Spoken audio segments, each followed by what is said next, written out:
Судските предмети Таргет, Тврдина и Трезор апелација ги врати, но тврдината на Кален се загрижени. Реакцијата за одлуките на апелациониот суд да не ги прифати првостепените затворски казни, а со кои се овозможи и застарување на дел од кривичните дела во кои се гонат високо профилирани криминалци, најдена лична реакција од представничката на САД во земјава. Американската амбасадорка Агелер, според телевизијата Алсат, испорачала писмо до премиерот, надлежните министерства, Врховниот, апелациониот и Кривичниот суд во Скопје. Наводно Агелер изразува разочарување од последните одлуки на апелација. Затоа правосудството има толку низок рейтинг, а наводно Агелер заклучила дека иако САД вложиле 250 милиони евра во реформи, резултати нема. Секој ден сум се повеќе загрижена и разочарана поради големиот број на предмети од високи профили кои апелациониот суд ги врати во првостепена постапка на повторно судење. Очигледната неспособност на судовите брзо да ги процесуираат предметите на судската постапка и нивното префрлање напред-назад меѓу апелација и основниот суд дополнително ја намалува ниската доверба што јавноста ја има во судовите. Дописот главно се однесува на случаите за кои е загрижена јавноста и кои се поврзани со судењата против поранешните функционери кои злоупотребиле службените должности и го оштетиле државниот буџет.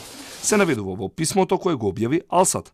Од владата потврдуваат дека ја примиле пораката, но тоа се однесува на судиите кои независно ги носат овие одлуки, но дека нешто не е во ред. Алармот е вклучен и во Министерството за борба против корупција.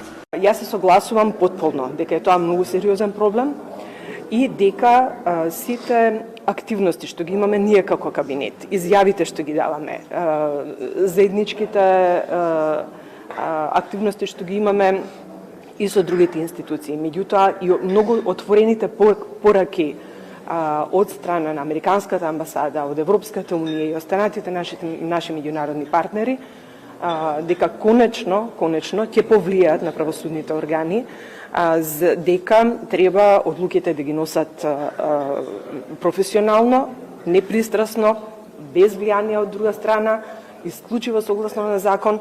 Врховниот суд добил препорачена пратка на 11 овој месец. Зборовите на Агелер резултирале со брза реакција на највисокиот суд. На седница на судии веднаш одлучено се остварат работни средби со пониските судски инстанции.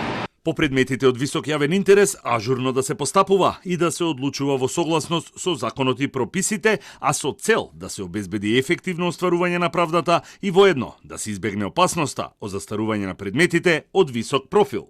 Невладината и стручната јавност не се изненадени од реакцијата на стратешкиот партнер САД. Доколку постои ризик од застарување и да не постои ризик од застарување, свесни сме дека овие предмети се клучните предмети врз основа на кои се формираат перцепциите на јавноста, би требало апелациониот суд со малку по-доследно внимание да ги проследува и процесира ваквите случаи. На тема за состојбите во судството реагираат и говореа и експертите. Дали да им веруваме на судиите во одлуките или да се менува праксата и да се прават проверки во нивното работење.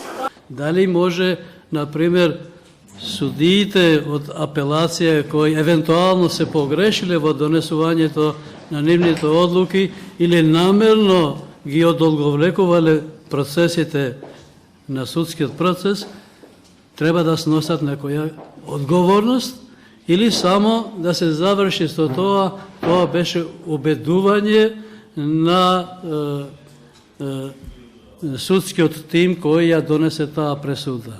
Правда исто ги добила зборовите на Агелер, но што ќе превземе како надлежно министерство ќе одлучи наредниот период. Реакцијата на Американската амбасадорка следи откако апелација во низу укинуваше пресуди, во која е обвинет поранешниот директор на УБК Сашо Мјалков, како и казни на други поранешни функционери.